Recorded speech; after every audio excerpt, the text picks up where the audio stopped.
Hello and welcome to another Watch It Played Q&A show. My name's Matthew and together with a lot of your help, let's answer all of the world's burning board game questions.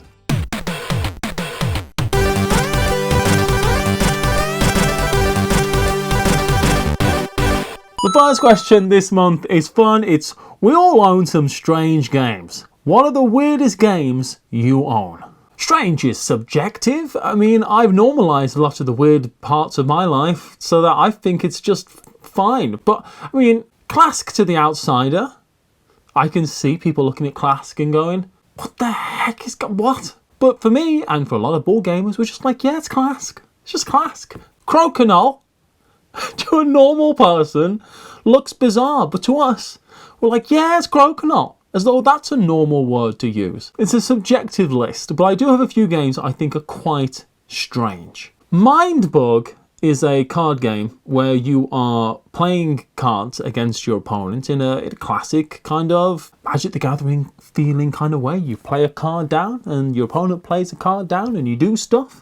And you attack and you try to win, you got 3 health points. However, there are these mind bugs in the game which allow you to just take control of your opponent's card. You got 2 of them and it's when you use them. It's a very bizarre game.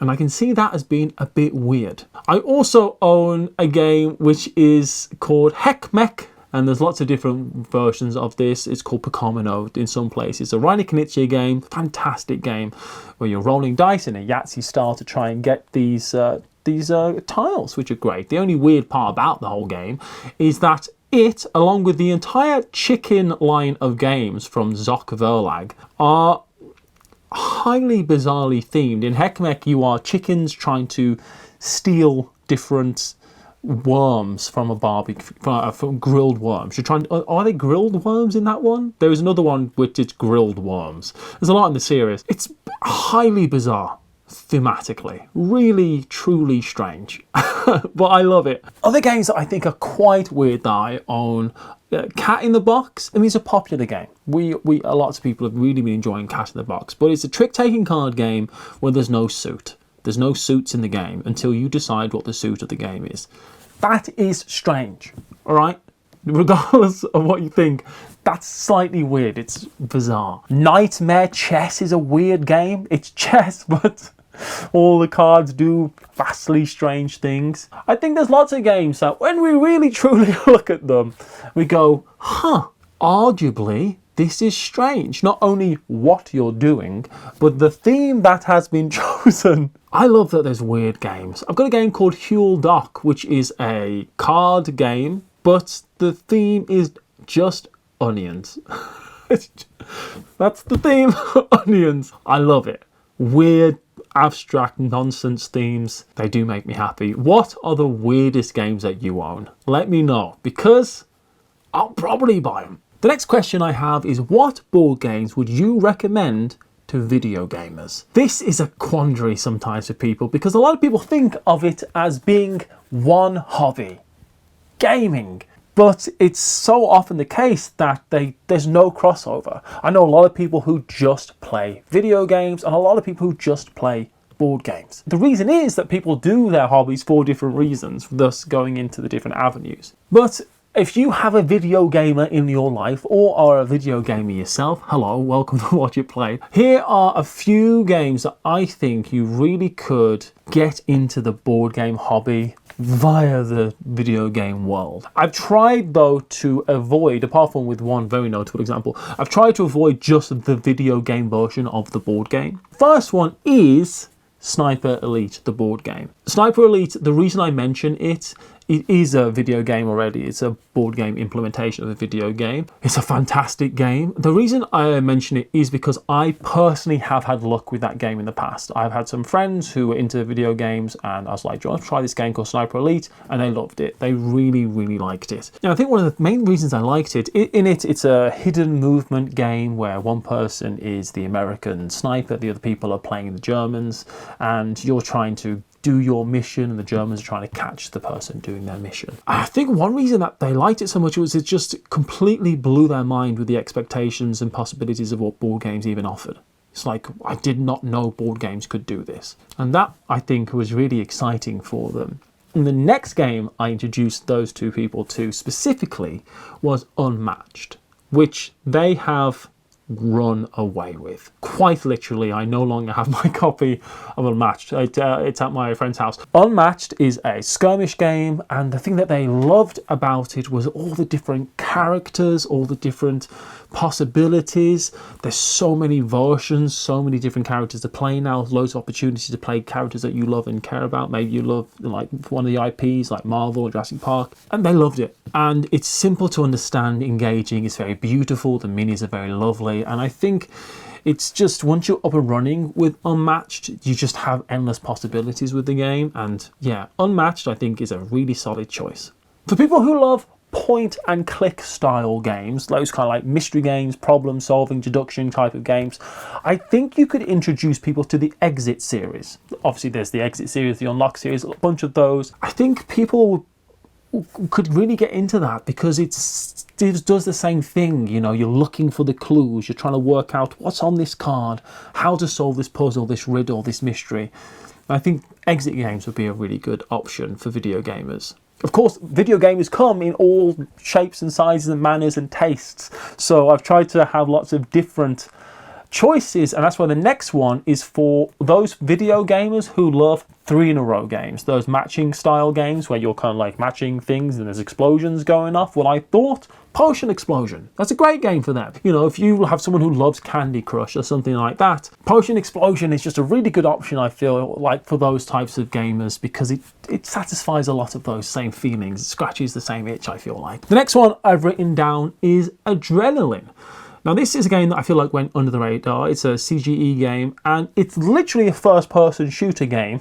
Well, obviously it's not literally a first. It's meant to simulate a first-person shooter type of feeling, and you're going around this board with your character, shooting people and getting resources, then respawning and going off and shooting them again. That one feels like a video game. And I think people who love those kind of like shoot 'em up, first-person shooter kind of games, Adrenaline might be a really good choice for those.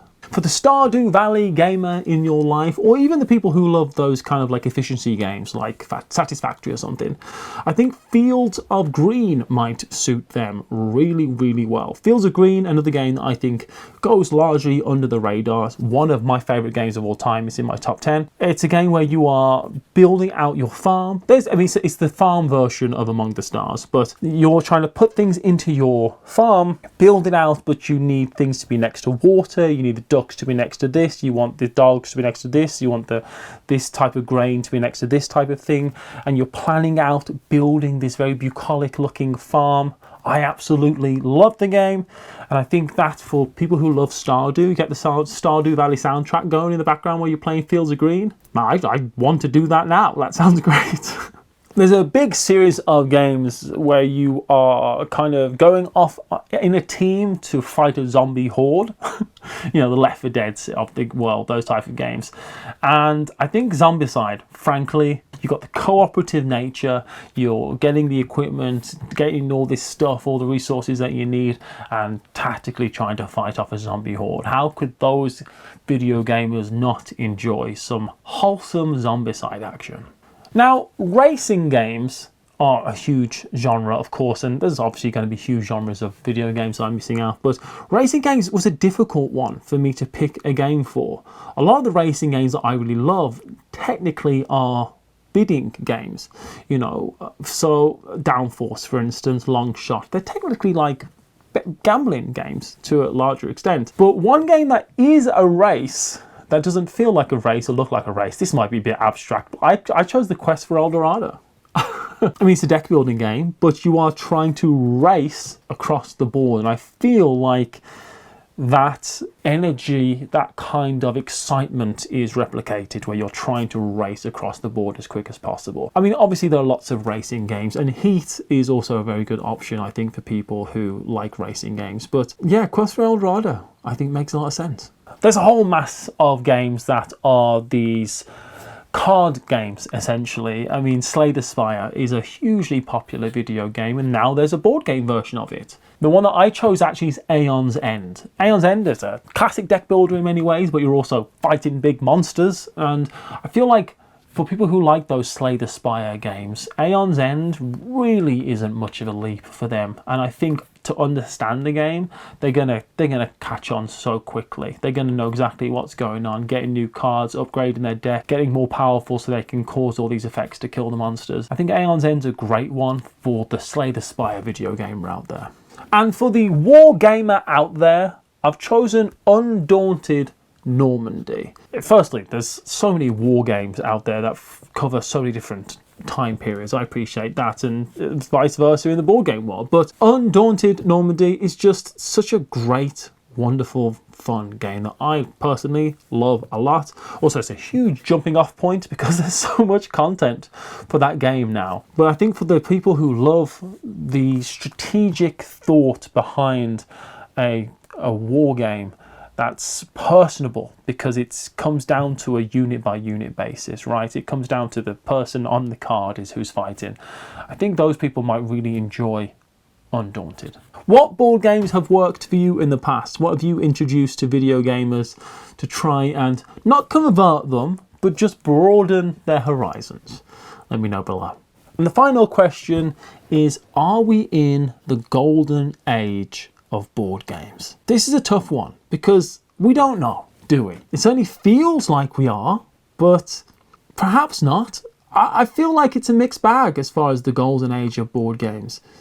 We're certainly in a great age of board games, but who knows how awesome and amazing and massive this hobby could be in 50 years, in 100 years, who knows? My thought of that we aren't quite yet in the golden age is because if you say board games to the normal person on the street, they're still going to say Monopoly to you. But if you say video games to the average person on the street, they're probably not going to say Pong and Tetris.